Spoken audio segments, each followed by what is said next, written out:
James, let me ask you about something you mentioned in a previous segment. You mentioned Buster Week, and when you mentioned that, you may or may not know that, but the first thing that comes to mind is there's a movie called Dazed and Confused where when the seniors graduate, they go and they paddle the shit out of the freshmen that are coming in. Can you explain a little bit more about Buster Week and what it entailed and what was the logic and thought behind it? Let me before you go to that, also explain if Buster Week what you would consider what the youngsters nowadays call DPN. And just tell the difference if there is any difference. Okay, what you just described in the movie is totally different from Buster Week. That's some white boy. That's some white boy shit. Well, it's called initiation. Okay. We're not initiating you. Yeah. We're checking you for the lack of service that you're doing in the hood. Okay. We're checking Buster Week pretty much. I ain't gonna name their names, but me and four other homies decided these motherfuckers only over here selling dope. I don't mean to cuss on y'all, what you call them. They only selling dope. They ain't contributing to the hood. They ain't doing woo to woo. So we decided once every other week, we're gonna go and approach certain individuals. Now we all had to take a turn on chastising that one individual. It wasn't a rat pack. It wasn't a bam. It was a head up squad. We just took off on them.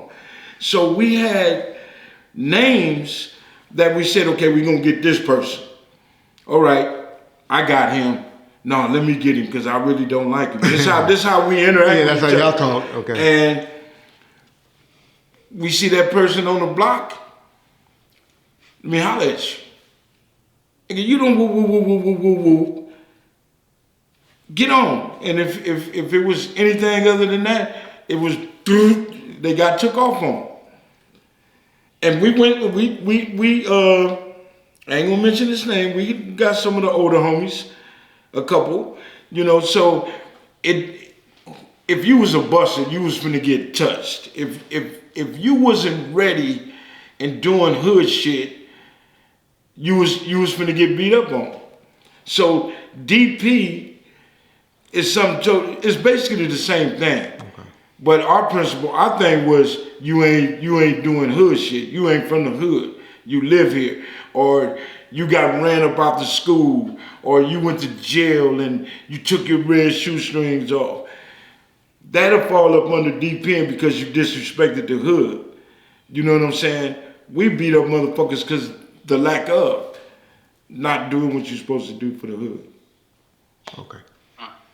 And when you did that, did any of them start to do more stuff for the neighborhood, or did they mostly just kind of move away or disappear? Well, me and one of the They got shot in the leg. No, we kept it straight 100, and we kept it straight hood and respect. That's why nobody never got rat packed. Nobody, we just all didn't take off on one motherfucker and beat the shit out of them. Everybody had a chance to, stand up at that point and be a man about that shit. There was no retaliation, because if it would have been, then we had to step the game up.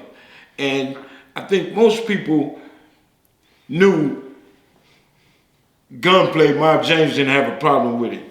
And three other cats that was with us didn't have a problem with it. So instead of dealing with that other half of the issue, it was okay. Let's take this ass whooping. And now they hanging in the hood. Now they interacting with the homies. Yeah. You know what I'm saying? Instead of not just Because it was all good afterwards. Yeah. So some of it was done out of respect. Some of it was just.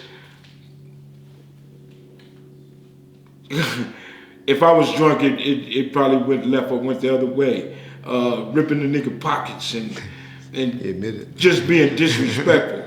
And that was one of my get downs. If I did a certain individual or touched a certain individual, I had to be disrespectful. That's all I knew. Yeah. I knew how to be disrespectful. Now I had some big homies check me. You know what I'm saying? That I feel like, you the wrong one, don't play with me. It's like, nigga, you really don't want to do that. And I had to think, like, all right. And we turned around, walked away, and just straight 100.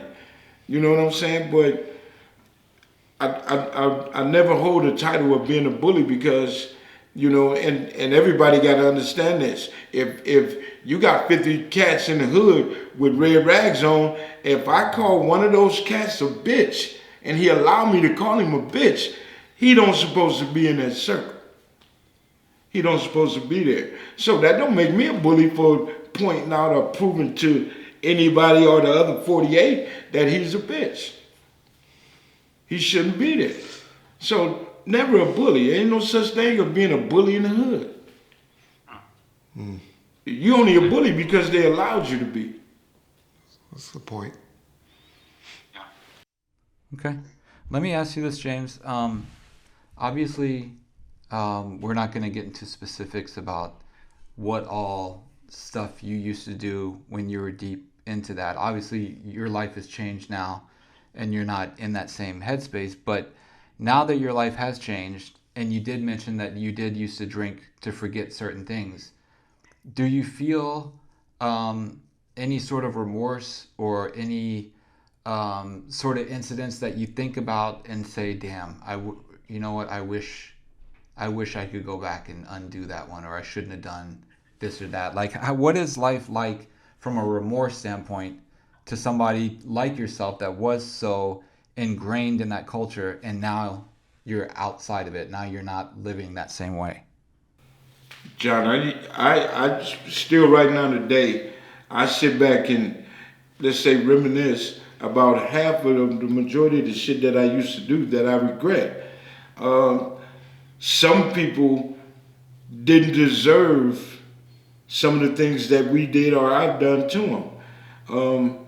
Some people that I pulled a pistol on and did certain things to, I don't think, man, none of us deserve it, but I didn't regret it because I've been shot 4 times. So I never really tripped up until now that a lot of shit that I did was bullshit. And that's why I talk the way I talk and I say that, we just all living a lie with the gangbanging shit, and if I know what I know now, I'd have found some other way to channel my energy, my anger. So, yeah, I have a lot of remorse about 90% of the shit I've done in my life. Yeah.